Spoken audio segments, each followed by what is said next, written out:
सुप्रभात। मैं बिहार बाल भवन किलकारी भागलपुर से नीतीश रंजन, संगीत प्रशिक्षक, आज दीवा स्वप्न का दूसरे दिन का पाठ करने जा रहा हूँ। तो अब मैं शुरू करता हूँ। पाठशाला खुली और मैं कक्षा में गया। लड़के मुझे घेर कर खड़े हो गए और मौज में आकर मजाकिया तौर पर लेकिन बिना डरे कहने लगे, मास्टर साहब आज भी छुट्टी दीजिए ना, आज भी छुट्टी छुट्टी छुट्टी। मैंने कहा, अच्छी बात है, छुट्टी तो आज भी दूंगा, लेकिन सारे दिन की नहीं, 2 घंटे की। पहले ठहरो, मैं तुमको एक कहानी सुनाता हूँ। तुम सब सुनो, बाद में हम दूसरी बात करेंगे। मैंने तुरंत ही कहानी शुरू की। एक था राजा, उसके 7 रानियां थीं। हर एक रानी के 2-2 बच्चे थे, एक कुंवर और एक राजकुमारी। इतना सुनते ही हो हल्ला मचाते हुए सब लड़के मुझे घेर कर बैठ गए। मैं कहानी कहते कहते जरा रुका और बोला, देखो सब अच्छी तरह बैठो, ये तो काम नहीं चलेगा। सभी ठीक से बैठ गए और कहने लगे, तो जल्दी कहानी कहिए ना, जल्दी कहिए, आगे क्या हुआ। मैंने मुस्कुराते हुए शुरू किया। उन 7 राजकुमारियों के 7-7 महल और हर महल में 7-7 मोतियों के झाड़। लड़के फटी आंखें कहानी सुनने लगे। सारी कक्षा में सन्नाटा था, न कोई बोलता था न हिलता था। प्रधानाध्यापक ने सोचा होगा, आज इस कक्षा में इतनी अधिक शांति क्यों है। बस वे कक्षा में आ धमके। मुझसे बोले, कहिए कहानी सुना रहे हैं। मैंने कहा, जी हाँ, कहानी और यह नए प्रकार का शांति का खेल दोनों साथ साथ चल रहे हैं। प्रधानाध्यापक वापस लौट गए। मेरी कहानी चल रही थी। उधर आसपास की कक्षाओं में बड़ा कोलाहल सा हो रहा था। मैंने कहा, देखो आसपास यह कैसी गड़बड़ हो रही है। सब लड़के ने उस कोलाहल के प्रति अपना तिरस्कार प्रकट किया। कहानी आधी खत्म हुई और मैंने कहा, बोलो बच्चों, छुट्टी चाहते हो तो कहानी बंद कर दूं, नहीं तो कहानी आगे चालू रखूं। सब बोले, चालू चालू, हम छुट्टी नहीं चाहते। मैंने कहा, अच्छी बात है, तो अब कहानी सुनो। लेकिन मैं बोला, बीच में हम थोड़ी बातचीत कर लें, फिर घंटी बजने तक मैं कहानी ही सुनाऊंगा। एक लड़का बोला, नहीं, बातचीत कल कीजिएगा, जल्दी कहानी सुनाइए ताकि पूरा हो। मैंने कहा, कहानी तो इतनी लंबी है कि 4 दिन तक चलेगी। सब, ओहो इतनी लंबी, तब तो बड़ा मजा आएगा। मैंने जेब से रजिस्टर निकाला और नाम लिखना शुरू किया। सबने बारी बारी से झटपट अपने नाम लिखवाए।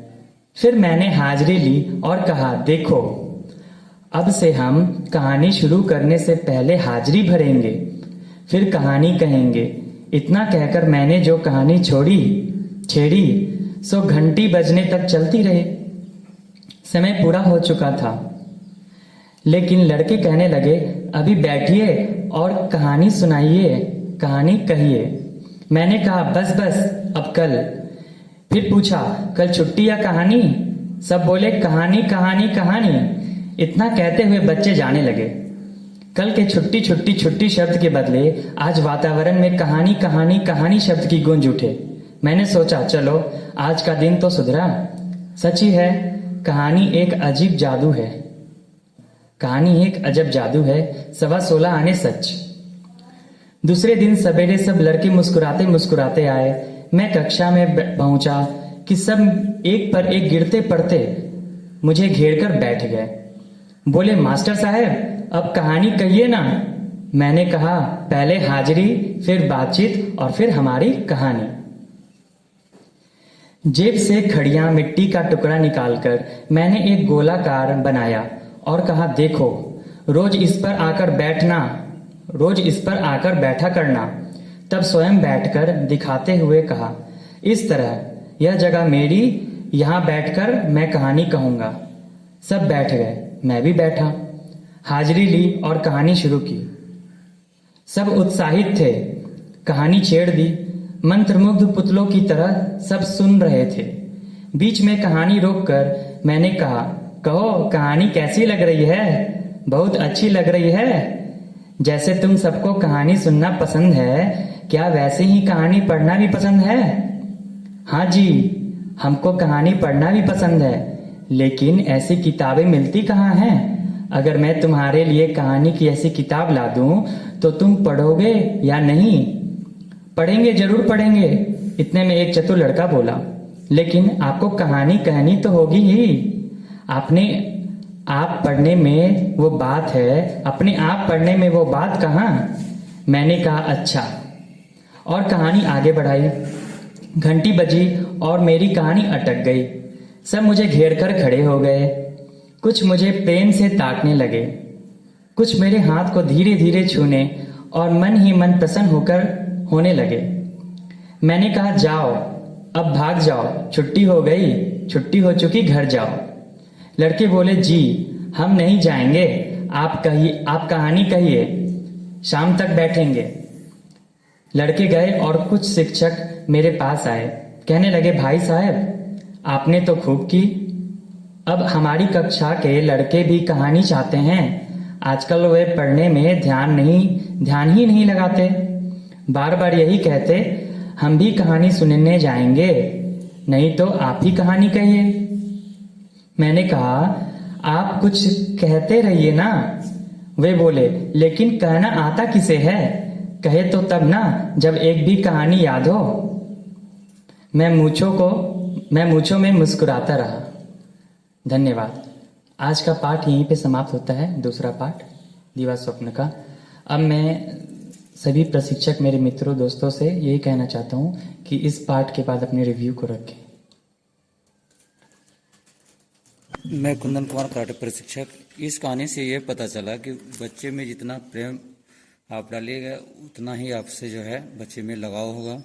उसके बाद जो है बच्चे में जो प्रेम भाव के तरफ जो है डिसिप्लिन में लाया गया कहानी के माध्यम से, तो वो हम लोगों को भी इस तरह से करना चाहिए। Thank you.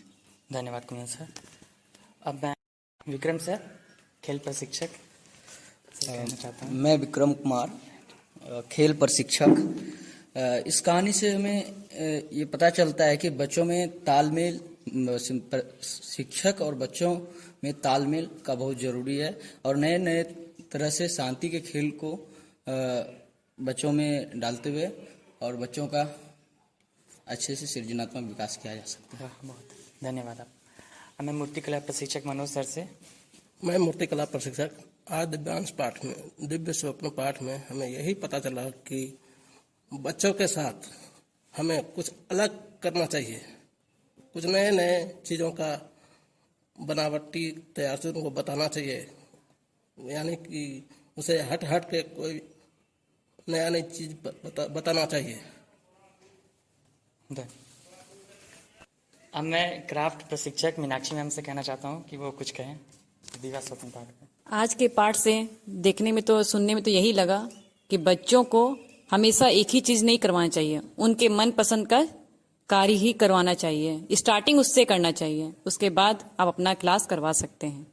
धन्यवाद। अब मैं गीता मैम से कहना चाहता हूँ कि वो कुछ कहें। पिछले पार्ट में हम लोगों ने देखा था बच्चे छुट्टी चाह रहे थे। उनको ऐसा लग रहा था कि इस कक्षा में भी हम लोगों को पिछले घिसे पिटे उसी प्रक्रिया के साथ पढ़ाई करना पड़ेगा, तो वो छुट्टी चाह रहे थे। लेकिन आज के पार्ट में हम लोगों ने देखा कि वो कहानी उनको सुनाया गया जो उनके मन की पसंद का था, और उस कहानी में उन लोगों को मजा आया। और वो बच्चे अब छुट्टी नहीं चाह रहे थे, छुट्टी के टाइम के बाद भी वो चाह रहे थे कि उनको कहानी सुनाया जाए। तो हमारा प्रक्रिया ऐसा होना चाहिए कि बच्चों के मन के अनुकूल हो, उस प्रक्रिया से हम काम करें तो बच्चे हमारे साथ काम करेंगे। Thank you. धन्यवाद मैम। अब मैं अभिलाषा मैम से कहना चाहता हूँ कि मैम कुछ कहें। धन्यवाद। सबसे पहले मैं नीतीश जी को धन्यवाद एवं बधाई कि इन्होंने बहुत अच्छा पाठ किया। और जैसा कि सबसे पहले तो बच्चों से जुड़ने के लिए हमें उनसे क्लोज होना बहुत ज़रूरी है। जितना नज़दीक हम उनसे जाएंगे उतना ही बच्चे समझेंगे जो भी चीज़ हम लोग कहना चाहते हैं। तो इस प्रयोग में आज कहानी के माध्यम से बच्चों के से मिलना जुलना घुलना उन्होंने कोशिश किया है, और उनका इस पार्ट से यही जाएगा कि वो बहुत अच्छा करें आगे। Thank you.